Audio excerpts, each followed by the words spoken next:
보통 우리가 시장 가서 물건 살 때 흥정을 하잖아요.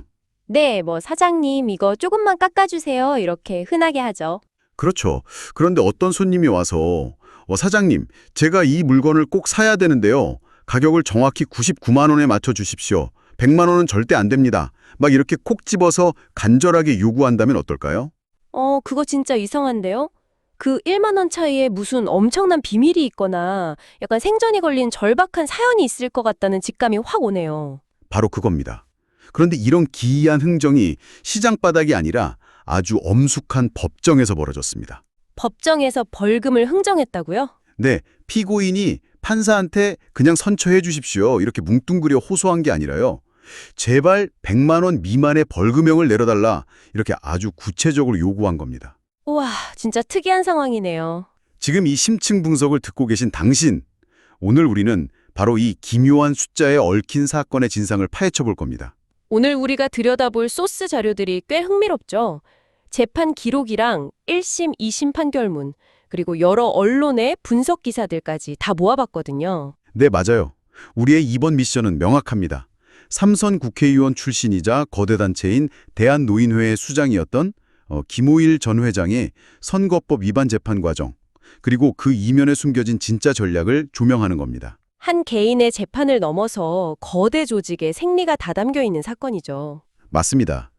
본격적으로 들어가기 전에 청취자 여러분께 잠깐 알려드릴 점이 있는데요. 네, 자료에 담긴 표현들 때문이죠. 네네.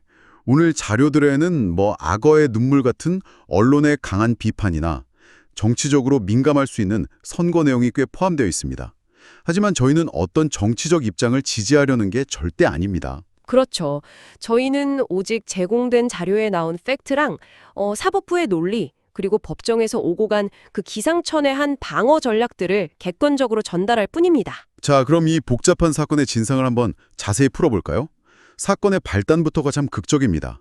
100만 원 미만 벌금을 요구하려고 김 전 회장이 법정에서 엄청난 서사를 들고 왔거든요. 네, 그 최호 진술에 담긴 서사의 출발점이 바로 월남전 참전용사들 이야기였어요.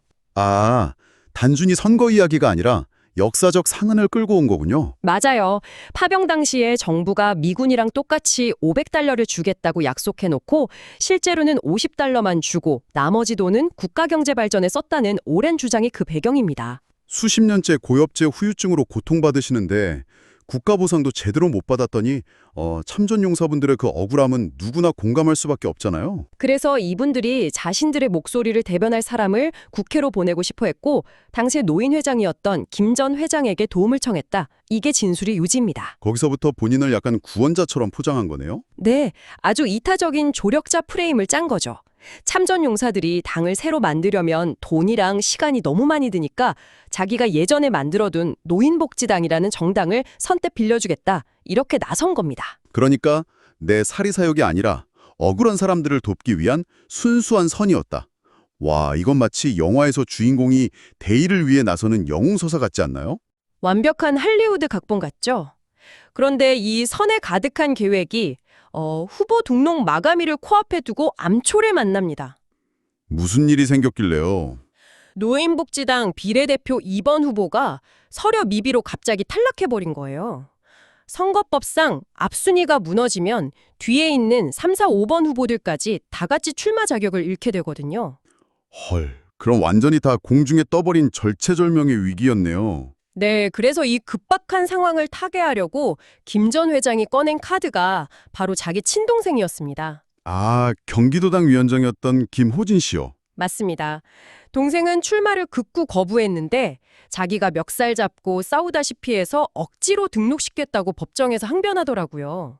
잠시만요. 그러면 가족까지 희생시키면서 억지로 출마를 시켰다는 건데 과연 이게 진짜 사리사욕 없는 순수한 조력자의 모습이었을까요? 전문가들이 분석하기에는 이게 전형적인 긴급 상황 프레임 설계라고 봅니다. 긴급 상황 프레임이요? 네, 그러니까 나는 권력 욕심이 아니라 동생도 반대하는 일을 당을 살리기 위해 총대를 맨 거다. 이렇게 상황을 세팅하는 거죠. 이러면 명백한 위법 행위도 사적 탐욕이 아니라 어쩔 수 없는 무거운 공적 책임감으로 둔갑하게 되거든요. 재판부의 동정론을 끌어내려는 아주 교묘한 감성 전략이군요. 하지만 아무리 서사가 눈물겨워도 법정에서는 결국 실제 어떤 행동을 했는지가 중요하잖아요. 그렇죠. 그래서 그 영웅적 서사가 실제 대한노인회라는 조직 안에서는 어떤 불법 행위로 나타났는지 대조해보면 완전히 상황이 다릅니다. 1심, 2심 판결문 자료를 보면 진짜 노골적이더라고요. 대한노인회가 워낙 거대 공익단체잖아요. 수백만 명 회원을 거느리고 국가보조금도 막대하게 받는데 거기서 주간 회의 때 임직원들한테 담당 구역을 정해주면서 조직적으로 선거운동을 지시했습니다. 세상에. 게다가 특강한답시고 지회장들 모아놓고 노인복지당 공약이랑 완벽히 일치하는 정책을 홍보했잖아요. 식사도 2번이나 대접하고요. 네, 특정 목적을 가지고 음식물 제공하는 건 명백한 기부 행위로 선거법 위반이거든요. 조직의 공적 인프라를 사적인 선거 캠프처럼 쓴 셈이죠. 근데 여기서 피고인 측 반박도 만만치 않더라고요. 자료 보니까 김 전 회장 측이 이렇게 항변합니다. 이모 직원이 회의 때 반발해서 내가 선거운동 지시를 바로 취소했다. 네, 그렇게 주장했죠. 그리고 특강 말미에 1, 2분 덧붙인 게 전부고 밥 사준 것도 선거운동 뛰라는 게 아니라 그냥 직원들 격려 차원이었다. 이렇게 엄청 강하게 항변하는데요. 이 정도면 합리적 의심이 들 여지도 좀 있지 않나요? 여기서 정말 흥미로운 부분은 법원의 판단입니다. 법원은 피고인의 말보다 객관적인 증거, 즉 행동에 집중했거든요. 어떤 증거가 있었죠? 우선 당시 회의 녹음 파일이 있었는데 거기 어디를 들어봐도 명시적으로 내 지시를 철회하겠다, 취소하겠다 한 내용이 없었습니다. 아하, 녹음 파일이라는 빼도 박도 못하는 물증이 있었네요. 더 결정적인 건 실제 직원들의 행동입니다.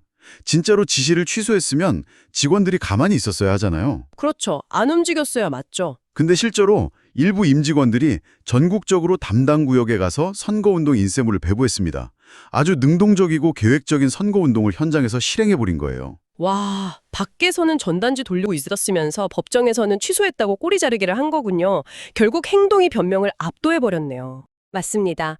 이런 구체적 불법 행위들이 인정되니까 피고인 측이 공지에 몰렸죠. 그래서 여기서 가장 황당하고 강력한 방어 논리를 꺼냅니다. 아, 네이버 검색 얘기요? 저 이거 자료 읽다가 진짜 헛웃음이 났거든요. 네, 위법성을 피하려고 철저하게 무지를 무기로 삼은 거죠. 그러니까요. 자기가 네이버에 대한노인회장 선거 관여라고 검색을 해봤대요.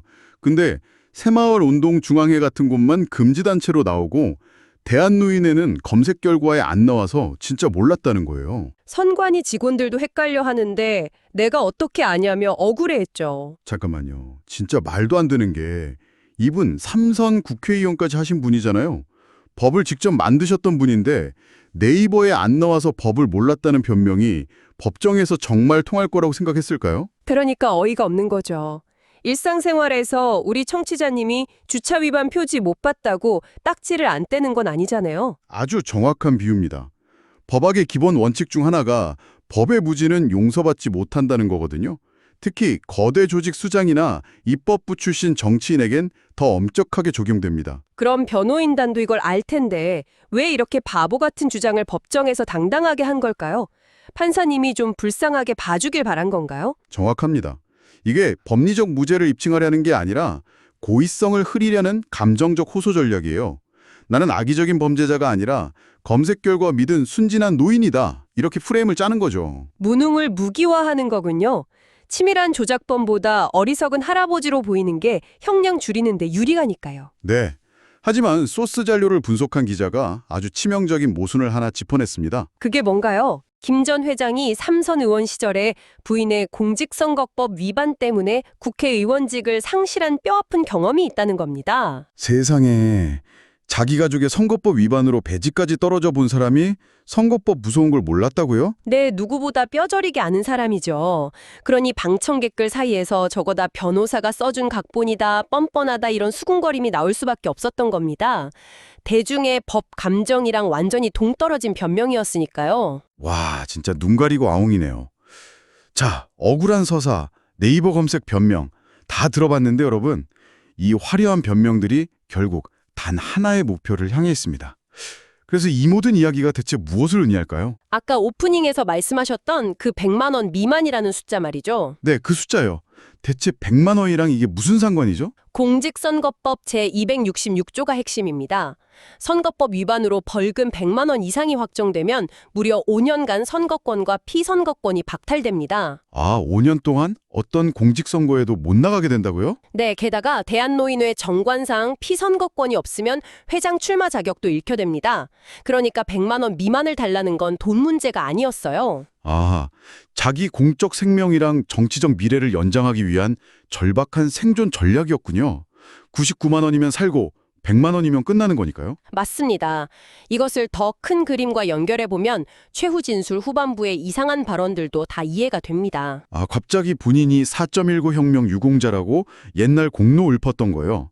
심지어 이스라엘이랑 하마스 중동 평화회담을 자기가 중재하려 한다는 그 엄청 거창한 이력서를 들이민 것도요. 네, 뇌가 전 세계 평화에 얼마나 필수적인 인물인지 과잉 포장하는 거죠. 진짜 아이러니한 게 선거법 위반으로 앉아 있으면서 과거에 공명선거 캠페인 주도했다고 주장하더라고요.